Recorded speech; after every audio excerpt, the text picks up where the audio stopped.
যারা বেনামাজি ওরা কত খারাপ দেখবেন। এক, যারা বেনামাজি, যারা সালাত আদায় করে না, ওদের জানাজা নাই। ওদের কি নাই? জানাজা নাই। জানাজা বললে কি হবে? জানাজা বললে টাটকা গুনাহ হবে। বলে কি হুজুর জানাজা পড়লে নেকি হয়? 1 কিরাত মাটি দিলে হয় 2 কিরাত। মাটি আর জানাজা মিলে 2 কিরাত নেকি হয়, 2 উহুদ পাহাড়ের সমান। আর এ বলছে জানাজা পড়লে গুনাহ হয়। জি, আপনি যদি বেনামাজির জানাজা পড়েন তো গুনাহ হবে। জানাজা একটা দোয়া না? জানাজা দোয়া না? দোয়া আছে। আচ্ছা বলেন তো, আমাদের দোয়া আল্লাহ বেশি কবুল করবে না রাসূলেরটা বেশি কবুল করবে? রাসূলের দোয়া। আল্লাহর নবীকে আল্লাহ নিষেধ করলেন সূরা তাওবার 84 নম্বর আয়াতে, হে নবী, তাদের মধ্যে কেউ মারা গেলে আপনি তাদের জানাজা পড়বেন না। আল্লাহর নবীর চাচা আবু তালেব মৃত্যুবরণ করলো। আল্লাহর নবী তার চাচার জন্য একটু দোয়া করতে চাইলেন, এইভাবেই হাতটা উঠিয়েছেন, এখনো দোয়া করেন নাই, করবেন। তখনই আল্লাহ তাআলা সূরা তাওবা 113, 114 এই 2টা আয়াত নাজিল করলেন। আল্লাহ তাআলা বলেন, মা কানা লিন নাবিয়্যি ওয়াল্লাযীনা আমানু আইয়াস্তাগফিরু লিল মুশরিকিন। মুশরিকদের, হে নবী, যারা নবী এদের জন্য জায়েজ নয়, যারা ঈমানদার মুমিন এদের জন্য জায়েজ নয় মুশরিকদের জন্য দোয়া করা। তার মানে আল্লাহ বুঝালেন, হে নবী, আপনি দোয়া করিয়েন না। কেন? আপনার দোয়া আমি কবুল করব না। রাসূলের দোয়া কবুল হয় না মুশরিকের জন্যে। আল্লাহর নবী তার মায়ের জন্যে মায়ের কবরের সামনে কাঁদলেন, সাহাবীদেরকে কাঁদালেন, দোয়া করার জন্য অনুমতি চাইলেন। আল্লাহ তাকে অনুমতি দিলেন না, মায়ের জন্য দোয়া করতে পারলেন না। নবী যদি না পারে আপনি কেমনে পারবেন? তো যে বেনামাজি ওর জানাজা নাই, ওকে মুসলমানের কবরস্থানে দাফন দেওয়া জায়েজ নাই। ওকে দাফন দেওয়ার সময়ে, কবর দেওয়ার সময়ে বিসমিল্লাহি ওয়া আলা মিল্লাতি রাসূলিল্লাহ এই বাক্য বলা জায়েজ নাই, এটা হারাম। কেন? ওকে ফেলে দিতে হবে, ফেলে দিলে দুর্গন্ধ বের হবে, মানুষের কষ্ট হবে।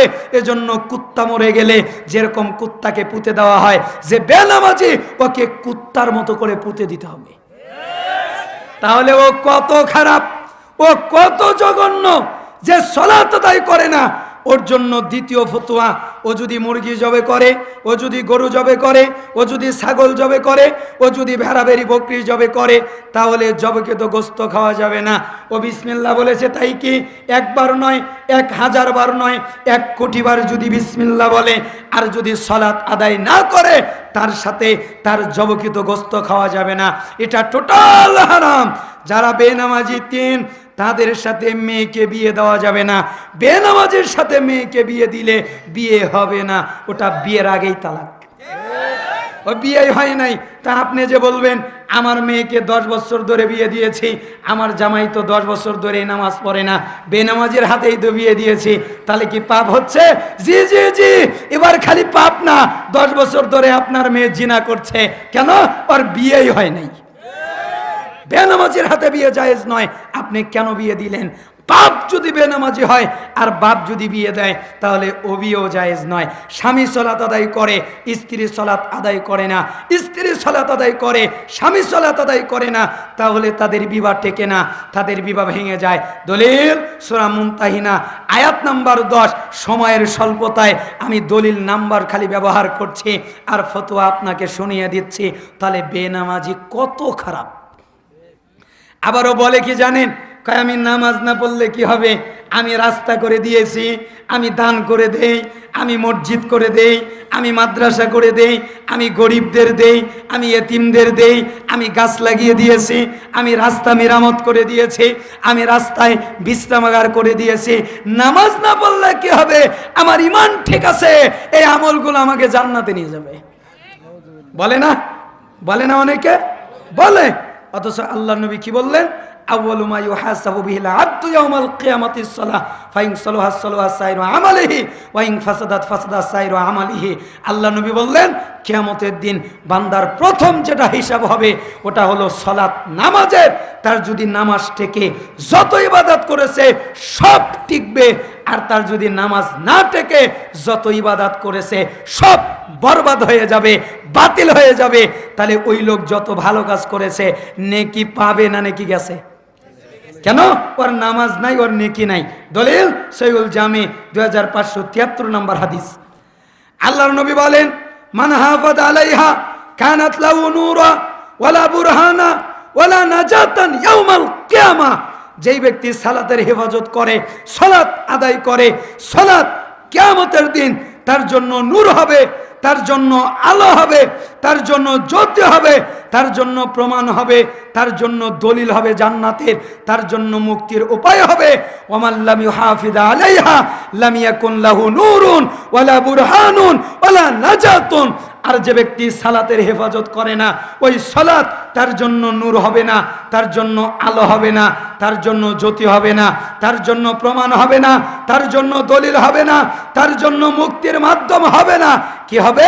ওয়া কানা ইয়াউমাল কিয়ামা মা কারুন ওয়া ফিরাউন ওয়া হামান ওয়া উবাই ইবনে খালব। ও কিয়ামতের দিন সাথী হবে কারুনের, ও কিয়ামতের দিন সাথী হবে ফেরাউনের, ও কিয়ামতের দিন সাথী হবে হামানের, ও কিয়ামতের দিন সাথী হবে উবাই ইবনে খালফের। দলিল মুসনাদে আহমদ 6576 নম্বর হাদিস। এই বর্ণনায়, এই সনদে এই হাদিসটা সহিহ। আল্লাহর নবী বললেন, তাহলে যে সালাত আদায় করে না, পৃথিবীর সবচেয়ে খারাপ মানুষ ফেরাউন। ফেরাউনের চাইতে এত খারাপ কেউ নয়, আবু জাহেলও এত খারাপ নয় যত খারাপ ফেরাউন। তো যে সালাত আদায় করে না ও ফেরাউনের সাথে থাকবে। তাহলে আমাদেরকে সালাত আদায় করতেই হবে যে কোনো মূল্যে। আমাদের দেশে তো ফায়সালাই হয় নাই নামাজিকে আর বেনামাজিকে, তাই না? আমাদের দেশের নামাজি কাকে বলে? যে 5 ওয়াক্ত নামাজ পড়ে ওই তো নামাজি, তাই না? আর বেনামাজিকে? যে নামাজি পড়ে না ওই বেনামাজি, তাই না? না, এটা না।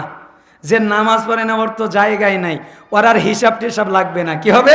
আল্লাহ বলবে তোর হিসাব টিসাব লাগবে না, তুই বিনা হিসাবে জাহান্নামে যা, তোর কোনো হিসাবের প্রয়োজন নাই, তুই তো পড়িসই না। তাহলে বেনামাজিকে যে ইচ্ছা করে এক ওয়াক্ত ছেড়ে দেয়।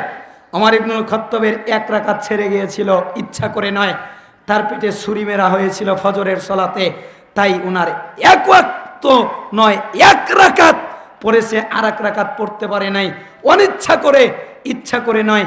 তাই উনি আশঙ্কা করেছিলেন ওনার ইমানের কি হবে। আর আপনি সপ্তাহের পরে সপ্তাহ, মাসের পরে মাস, বছরের পর বছর বেনামাজি থাকেন, আর আপনি বলেন আমার ইমান ঠিক আছে। শোনেন, যারা ইচ্ছা করে 1 ওয়াক্ত ছেড়ে দেয় ওরাই হলো বেনামাজি। আচ্ছা বলেন তো, এসএসসি পরীক্ষায় যতগুলো সাবজেক্ট আছে, কেউ যদি ইংলিশে ফেল করে ও পাস না ফেল? একটা তো ফেল। সবগুলোই ফেল করেছে? একটাই। ও পাস দিতে সমস্যা কি? যাও, যেহেতু তুমি একটাই ফেল করেছো, মানবতার খাতিরে তোমাকে পাস করে দিলাম। দেবে? সরকার দিতে দেবে? কেন? এক সাবজেক্ট, এটা গুরুত্বপূর্ণ, তুমি ফেল করলে কেন? এ কারণে তুমি ফেল। তো 5 ওয়াক্ত সালাতকে আপনি কম গুরুত্বপূর্ণ মনে করেন? আপনি যদি 1 ওয়াক্ত ইচ্ছা করে ছেড়ে দেন তাহলেই আপনি বেনামাজি। এই হচ্ছে বেনামাজি। আমাদের দেশে আরেকটা পয়েন্ট, নামাজি তৈরি করার আলোচনাই হয় না। পৃথিবীর মানুষ যদি 3টা কর্মসূচি মেনে নেয়, তাহলে প্রত্যেক দেশ, প্রত্যেক সমাজ, প্রত্যেক পরিবার, আপনার পরিবারে যদি মানেন, পরিবার 100% নামাজি হবে। আপনার এলাকায় যদি মানেন, এলাকা 100% নামাজি হবে। আপনার দেশে যদি মানেন, আপনার দেশ 100% নামাজি হবে, বেনামাজি থাকবে না। কর্মসূচি কয়টা? 3টা। 1, আপনারা জানেন আল্লাহ নবী বলেছেন, বয়স যখন 7 হয় তখন নামাজের কথা ছেলেকে বলো 10 বছর পর্যন্ত, ঠিক না? আচ্ছা, একবার বলবে না বারবার বলবে? বারবার। দৈনিক কয়বার? 5 বার।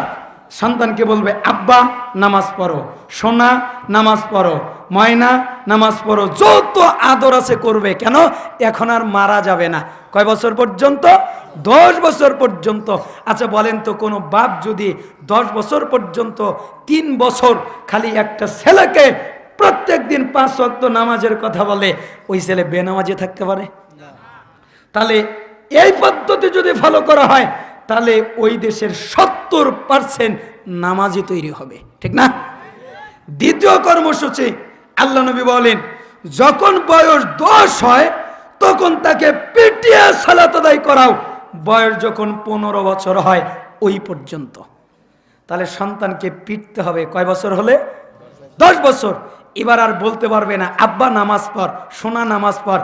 এবার গিয়ে বলবে এই নামাজ পড়েছিস না, এই পেটন নামাজ পড়লি না কেন? কয়বার পিটবে? দৈনিক 5 বার পিটবে। কে পিটবে? বাপ তার সন্তানকে পিটবে। আচ্ছা বলেন তো 5 বছর যদি বাপ প্রত্যেকদিন 5 বার করে ছেলেকে পেটে নামাজ না পড়ার কারণে ও বেনামাজি থাকবে? তাহলে দেশের কয় পার্সেন্ট নামাজি হবে? 99% নামাজি। বেনামাজি হয়তো 1% থাকতে পারে, খুঁজেই পাওয়া যাবে না, তাই না? এবার 1% আছে, 1%-এর জন্য ইসলামে এই বিধান আছে, তবে আমাদের দেশে নেই। ইসলামে বিধান আছে কি? এবার সরকারের কাছে বাপ ছেলের জন্ম নিবন্ধন নিবে, নিয়ে যেয়ে সরকারকে বলবে সরকার এই দেখেন আমার ছেলের বয়স 15, এখনো নামাজ পড়ে না, তো আমার ছেলে তো মুসলমানের বাচ্চা, ইসলাম থেকে বের হয়ে গেছে, এ নামাজ পড়ে নাই, মুরতাদ, এর বেঁচে থাকার অধিকার নাই, আপনি একে মেরে ফেলেন, একে হত্যা করেন, একে কতল করেন। 15 বছর পরে যদি নামাজ না আদায় করে ওর বেঁচে থাকার অধিকার ইসলামে নাই। তাহলে এই 3টা কর্মসূচি যদি বাস্তবায়ন হয় ওই দেশ 100% নামাজি তৈরি হবে। আর আমাদের দেশ 95% নাকি মুসলমানের দেশ, 90% নাকি মুসলমানের দেশ, অথচ 89% বেনামাজি, ঠিক না? তাহলে আল্লাহ তাআলা আমাদেরকে নামাজি তৈরি হওয়ার তৌফিক দান করুন। 3 কথা বলেই তো আলোচনার সময় শেষ হয়ে গেল। আল্লাহ নবী বলেন, এবার আমি অনুবাদ করে আপনাকে ছেড়ে দিচ্ছি, ওয়ালা তাশরাবান্না খামরান ফাইন্নাহু রাসা কুল্লি ফাহিশা, তোমরা নিষাদার দ্রব্য পান করবা না, কারণ তোমরা নিষাদার দ্রব্য পান করবা না, এগুলো সমস্ত অশ্লীলতার মূল। বিড়ি, সিগারেট, গুল, জর্দা, তামাক এগুলো পান করবেন না। আচ্ছা আপনারা তামাক খেত দেখেছেন কেউ? আমি তামাক খেত দেখেছি, তামাক খেতে কাজ করেছি। তামাক খেতের একটা বৈশিষ্ট্য হলো তামাক খেতে বেড়া বাউন্ডারি লাগে না। কেন? কারণ গরু যায় না, ছাগলেও যায় না, গরু ওই পাতা খায় না, ছাগল ওই পাতা খায় না, এই জন্য বেড়া বাউন্ডারি লাগে না। কে খায়? মানুষ। তাহলে বলেন তো এই মানুষ কিসের মতো? গরুর মতো বলতেছে, গরুর মতো বলা যাবে না, গরুর মানহানি হবে, কেন গরু খায় না।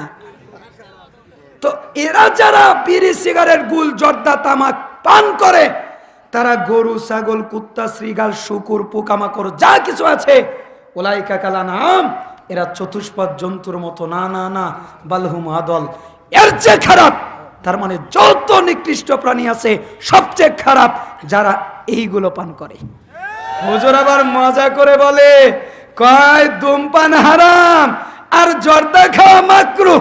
আমি বুঝলাম না, আরে ধূমপানেও তো তামাক, জর্দাও তো তামাক, ধূমপানটাই হালকা করলে ভালো হতো। কেন?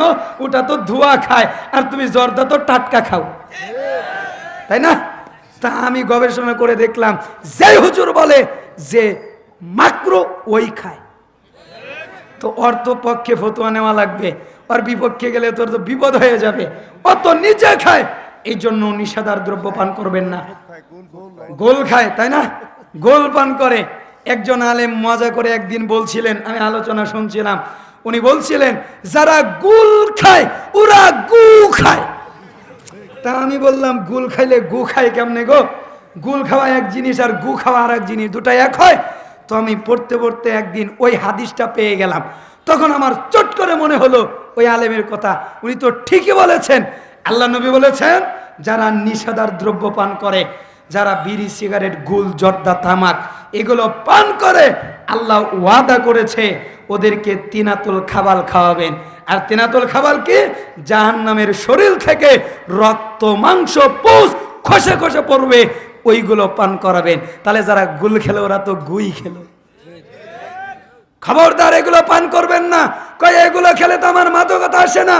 আল্লাহর নবী বলেছেন যেই বস্তু বেশি খেলে বিবেকের ক্ষতি হয় ওর অল্পটাই হারাম, ওকে 1 কইটা পানির সাথে গুলিয়ে খাইয়ে দেন, দেখেন ওর ব্রেন ঠিক থাকে কিনা। ওর যদি ব্রেন ঠিক থাকে ঠিক আছে তুই খা, আর যদি ব্রেন ঠিক না থাকে তাহলে এটা মাদক, এটা নিষেধার দ্রব্য, এটা পান করা যাবে না। কারণ নিষেধার দ্রব্য সমস্ত অশ্লীলতার মূল। একটা যুবক প্রথমে হিরোইন খোর হয় না, ফেন্সিডিল খোর হয় না, ও প্রথমে সিগারেট খায় বন্ধুর পাল্লায় পড়ে, তারপরে সিগারেটের ডোজ বাড়ায়, তারপরে সিগারেটের তামাক পাতা ফেলে দিয়ে ওইখানে গাঁজা ভরে, তারপরে গাঁজা খায়, ইয়াবা খায়, বাবা খায়, হিরোইন খায়, ফেন্সিডিল খায়, আরো কত দামি ব্র্যান্ডের মদ আছে, ওইগুলো পান করে। তখন ওর বিবেক বুদ্ধি জ্ঞান হারিয়ে যায়, ও অশ্লীল কাজ করে, হারাম কাজ করে, মেয়েদের ধর্ষণ করে, ওর দ্বারা সমাজে ক্ষতি হয় নিষেধার দ্রব্য পান করার কারণে। এই জন্য আল্লাহ নবী বললেন নিষেধার দ্রব্য পান করবা না। কেন? এগুলো সমস্ত অশ্লীলতার মূল। ওয়াইয়াকাল মাসিয়া ফাইন্না বিল মাসিয়াতি আল্লাহ সাকাতুল্লাহ, আল্লাহর নাফরমানিমূলক কাজ করবা না। যেই কাজে আল্লাহ বেজার হয়ে যায়, যেই কাজে আল্লাহ রাগান্বিত হয়, ওই কাজ করবা না, তাহলে আল্লাহর রাগ বেড়ে যায়। ওয়াইয়াকাল ফিরার মিনাজ যাব ওয়াইন হালাকান নাস ওয়াইদা সাবান নাস মাউতুন ওয়ান্তা ফীহিম ফাসবুত। মাউতুন মাউতান দুটাই পড়া যায়। আল্লাহর নবী বললেন তোমরা জিহাদের ময়দান থেকে পালাবা না, সবাই যদি মরে যায়। আল্লাহর নবী বললেন তোমরা মহামারী কবলিত এলাকা থেকে পালাবা না, চলে যাবা না, সবাই যদি মরে যায়। ওয়া আনফিকা লা ইয়ালিকা মিন তাওলিক, তোমার শক্তি অনুযায়ী, তোমার সামর্থ্য অনুযায়ী তোমার স্ত্রী, তোমার সন্তান, তোমার পরিবার পরিজনের জন্য ব্যয় করবে। কখনো কিপটামি করবা না, কিপটামি করে সন্তানকে কষ্ট দিবা না, স্ত্রীকে কষ্ট দিবা না। ওয়ালা তারফা আনহুমা সাকাদাবা, তোমার পরিবারের লোককে আদব কায়দা শিক্ষা দেবে, স্ত্রীকে সন্তানকে আদব কায়দা শিক্ষা দেবে। ওয়াখিফুম ফিল্লাহ, এবং তাদেরকে আল্লাহর ব্যাপারে ভয় দেখাবে। স্ত্রীকে বলবে আল্লাহকে ভয় করো, মা বাবাকে বলবে আল্লাহকে ভয় করো, ভাই বোনকে বলবে আল্লাহকে ভয় করো, সন্তানকে বলবে আল্লাহকে ভয় করো। আল্লাহর নবী 10টা কথা বললেন। মুসনাদে আহমদ 21570 নম্বর হাদিস এটা, মিশকাতুল মাসাবিহের 61 নম্বর হাদিস এটা। আল্লাহর নবী বললেন 10টা কাজ তোমরা করবে। 1, শিরিক করবা না। 2, পিতামাতার নাফরমানি করবা না। 3, ইচ্ছা করে সালাত ছাড়বা না। 4, নিষেধার দ্রব্য পান করবা না। 5, আল্লাহর নাফরমানিমূলক কাজ করবা না। 6, জিহাদের ময়দান থেকে পালাবা না। 7, মহামারী কবলিত এলাকা থেকে পালাবা না। 8, পরিবারের জন্য ব্যয় করবে, কিপটামি করে কষ্ট দিবা না। 9, তাদেরকে আদব কায়দা শিক্ষা দেবে, প্রয়োজনে লাঠি ব্যবহার করবে। 10, তাদেরকে আল্লাহর ব্যাপারে ভয় দেখাবে। আল্লাহ তাআলা যেন এই হাদিসটা আপনাদের আমল করার তৌফিক দান করেন। আজকের আলোচনার শেষ হাদিস, ওবাদা ইবনে সামিত তিনি বলেন রাসূল সাল্লাল্লাহু আলাইহি সাল্লাম বলেছেন ইদমানুল সিত্তা মিন আনফুসিকুম আদমানুল লাকুমুল জান্নাহ।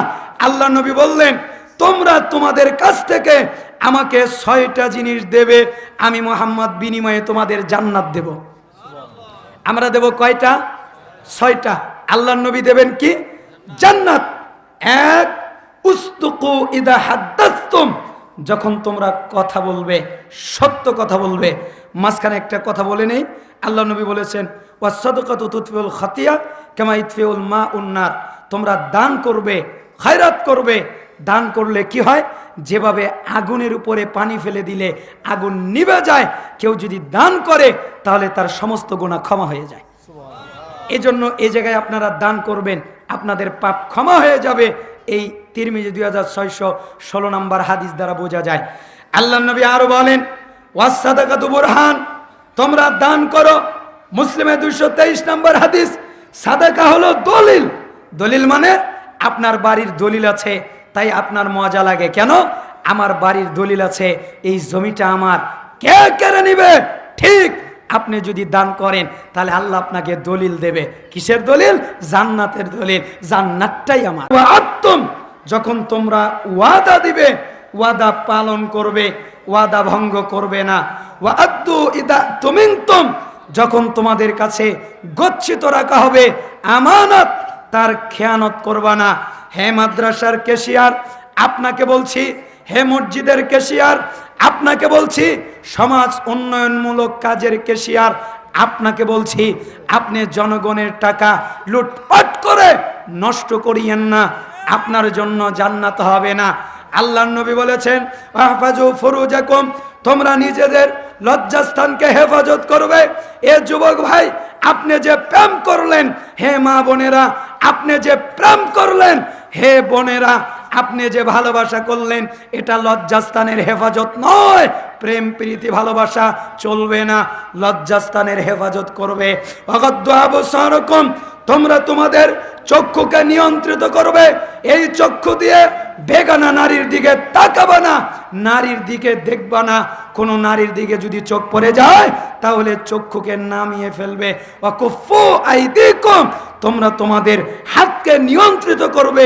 এই হাত দিয়ে কারো উপরে জুলুম করবা না, কারো উপরে অত্যাচার করবা না। আমার ক্ষমতা আছে তাই আমি মারব, আমার ক্ষমতা আছে তাই আমি জুলুম করব, এমনটা করবা না। আবু মিশকাতের 4870 নম্বর হাদিস, আল্লাহর নবী বললেন 6টা কাজ করবে। এক, যখন কথা বলবে সত্য বলবে। 2, যখন ওয়াদা দিবে পালন করবে। 3, যখন আমানত রাখা হবে খেয়ানত করবে না, প্রাপককে ফেরত দেবে। 4, তোমরা লজ্জাস্থানের হেফাজত করবে। 5, তোমাদের চক্ষুকে নিয়ন্ত্রিত করবে। 6, তোমাদের হাতকে নিয়ন্ত্রিত করবে। তোমরা যদি এই 6টা কাজ করতে পারো, আমি মুহাম্মদ তোমাদেরকে জান্নাতে নিয়েই যাব। মা বোনেরা এসেছেন, 5 ওয়াক্ত সালাত আদায় করবেন, ঈমানকে ঠিক করবেন, রমাদান মাসে সিয়াম পালন করবেন, স্বামী যা বলে তার কথা মেনে চলবেন। কেন? আল্লাহর নবী বলেছেন কি, আল্লাহ যদি কাউকে সেজদা করার অনুমতি দিত তাহলে স্ত্রীকে বলতো স্বামীকে সেজদা করার। তো স্বামীর হক আছে, আপনি স্বামীর হক আদায় করবেন এবং আপনি বেপর্দায় হবেন না, পর্দায় চলবেন। আল্লাহ তাআলা আপনাদেরকে কবুল করুন। একজন প্রশ্ন করেছে, সিয়াম ঈদ সারা বিশ্বে একদিনে পালন করা যাবে কিনা? জি না, সারা বিশ্বে একই দিনে সিয়াম ঈদ হবে না। আপনি যদি দলিল দেন যে ওই দেশে তো চাঁদ দেখা গেছে, তাহলে ওই দেশের অনুযায়ী ফজর পড়েন, জোহর পড়েন, আসর পড়েন, মাগরিব পড়েন, ঈশা পড়েন, তাই না? যেই দেশ যখন চাঁদ দেখবে ওই দেশ অনুযায়ী সিয়াম পালন করবে।